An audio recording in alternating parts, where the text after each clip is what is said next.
Assalamualaikum warahmatullahi wabarakatuh. Perkenalkan, saya Cahya Durahmawati dengan NIM 22040974047 dari Prodi Pendidikan Teknologi Informasi.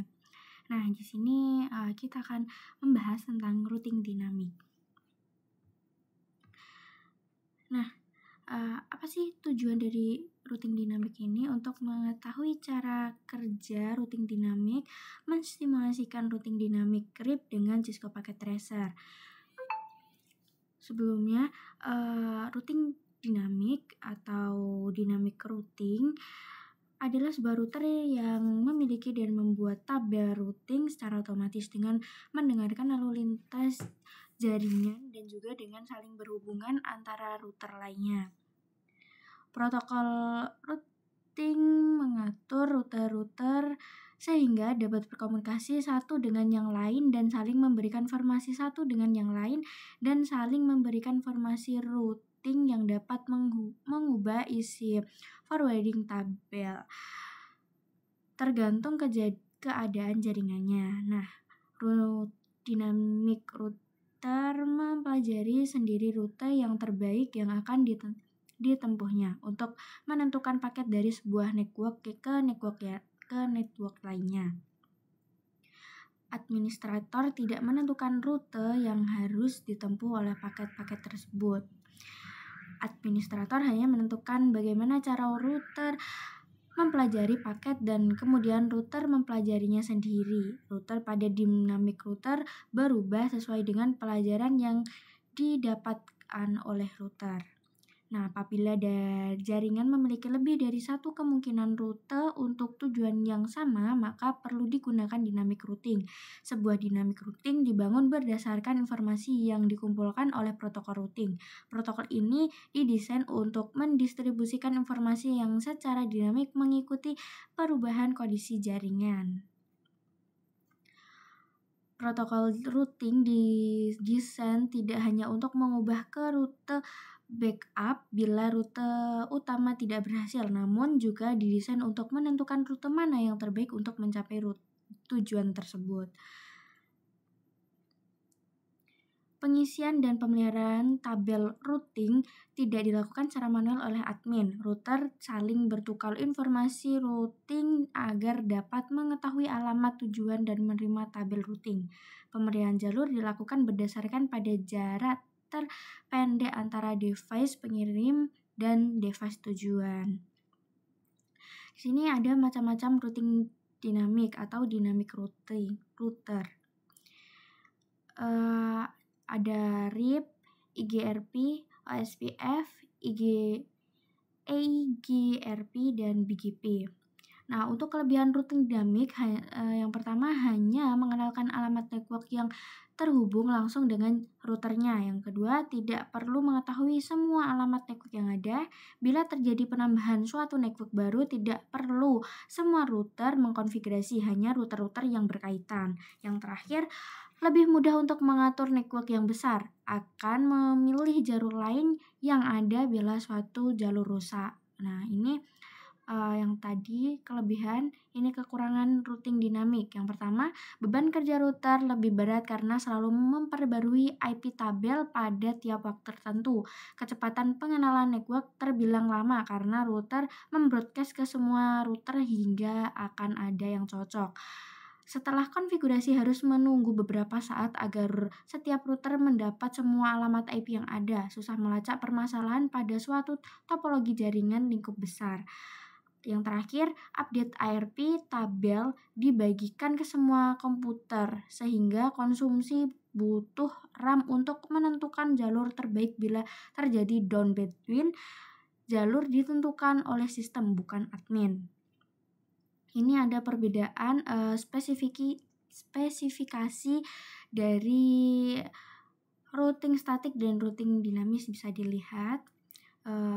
Terus RIP atau RP atau Routing Information Protocol adalah sebuah protokol routing di mana yang digunakan dalam jaringan LAN atau Local Area Network dan WAN with Area Network. Oleh karena itu, protokol ini diklarifikasikan sebagai Interior Gateway Protocol atau IGP. Protokol ini menggunakan algoritma distance vector routing pertama kali didefinisikan dalam RFC tahun 1988. Nah, RIP juga telah diadaptasi untuk digunakan dalam jaringan IP versi 6 yang dikenal sebagai standar RIP-NG atau RIP Next Generation yang diterbitkan dalam RFC tahun 1997. Nah, cara kerja RIP sendiri, yang pertama, host mendengar pada alamat broadcast jika ada update routing dari gateway. Yang kedua, host akan memeriksa terlebih dahulu routing tabel lokal jika menerima update routing. Jika rute belum ada, informasi segera dimasukkan ke dalam routing tabel. Jika rute sudah ada, metrik yang terkecil akan diambil sebagai acuan. Rute melalui suatu gateway akan dihapus jika tidak ada update dari gateway tersebut dalam waktu tertentu. Yang terakhir, khusus untuk gateway, RIP akan mengirimkan update routing pada alamat broadcast di setiap network yang terhubung. Nah, ini karakteristik dari RIP. Distinct Vector Routing Protocol. Ada hop code sebagai metrik untuk memilih rute. Maksimum hop code 15, hop ke-16 dianggap unreachable. Secara default, routing update 30 detik sekali. RIP versi 1, Classful Routing Protocol tidak mengirimkan subnet mask pada update. Yang terakhir, RIP versi 2 atau Classless Routing Protocol mengirimkan subnet mask pada update kedua. Cara kerja routing statik. Nah, di sini ada percobaan. Nah, di skenario yang pertama ini menggunakan routing protokol RIP versi 2 yang melibatkan 3 router, 2 server, dan 3 PC.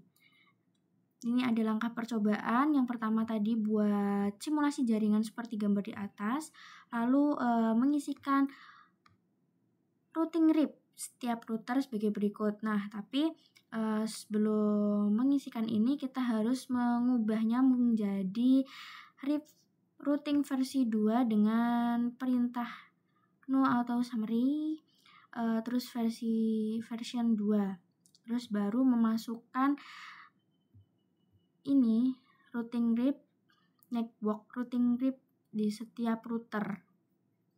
Ada router pertama, router kedua, dan router ketiga. Nah, supaya konfigurasi kita tersimpan, maka kita harus menyimpan setting, config global setting, lalu save. Yang kelima, untuk merestart dan menload setiap konfigurasi device, maka tekan tombol power cycles device atau Alt+S. Nah, lalu untuk menampilkan atau melihat tabel routing pada masing-masing router bisa menggunakan perintah show IP router. Nanti akan muncul tabel routing seperti gambar. Nah, yang 7 ini nanti akan membuat simulasi skenario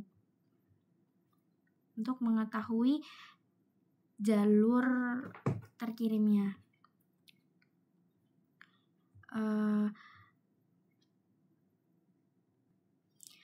Nah, ini skenario yang sudah dibuat. Ada 3 router, 2 server, dan 3 PC. Di router pertama untuk kaki gateway ke PC pertama ini ada 192.168.1.0.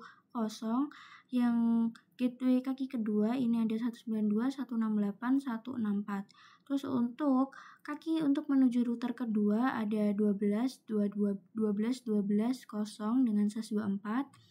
Lalu untuk kaki gateway ke router 3 ada 13.13.13.0/24. Nah, router kedua ini ada 192.168.1.128 untuk kaki router gateway ke PC 3. Lalu untuk kaki gateway ke router 3 ada 23.23.23.0. Nah, untuk ke router 3 sendiri ini untuk ke server pertama ada 33.33.33.0. Lalu untuk ke server kedua ada 434343.0/24. Setelah di config dari routing versi 2, ya, networknya dimasukkan semua di setiap kaki gateway yang ada tadi.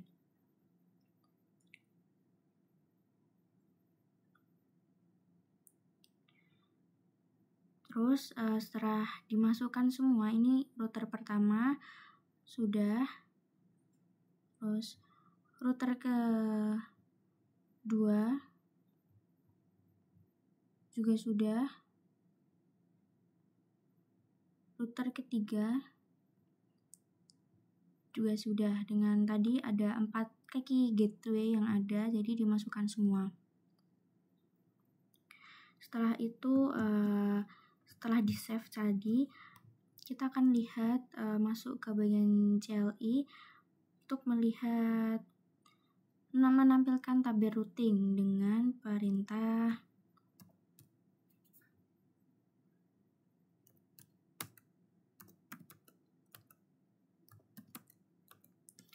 show IP route. Nah, ini sudah juga. Nah, setiap router di show dia akan muncul tabelnya. Terus kita akan melakukan simulasi skenario. Jadi kita akan buat skenario tadi pada perintah yang pertama, kirim PDU ke PC 1 ke PC 2. Simulasi. Nanti kita lihat jalannya. Kembali lagi PC 1 dan diterima. Terus PC 1 ke PC 3.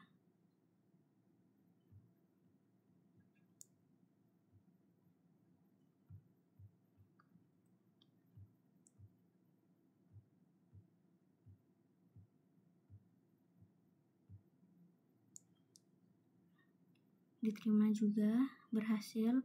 Lalu PC 1 ke server 1. PC 1 ke server 1.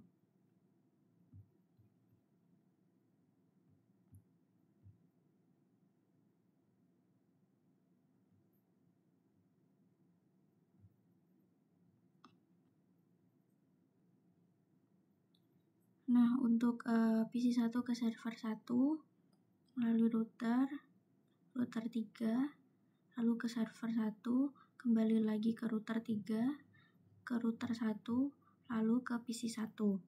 Nah, berhasil. Jadi kembali ke real time. Oke, cukup sekian yang dapat saya sampaikan tentang routing dinamik ini. Terima kasih. Mohon maaf jika ada kesalahan. Wassalamualaikum warahmatullahi wabarakatuh. Terima kasih.